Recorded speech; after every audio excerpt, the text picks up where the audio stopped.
if I have a car and then I make a repair to it myself, and then I sell that vehicle to you, and then you become injured or something happens, not because the vehicle was poorly maintained, but because I created the defect or did something improper, then I would have the liability for it.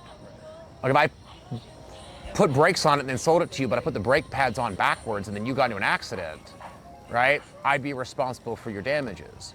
The issue here is the paper trail.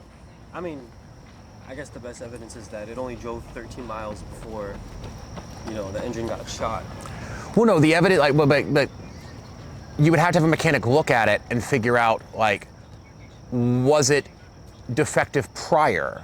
And how does water get into, if it's supposed to be oil there, how did water get into it? If there isn't a leak in the manifold or something like that, if there's water in the engine, but there's no leak in the cooling system, then there's no way for water to get into the engine except from the cooling system unless someone intentionally put the water in there, right?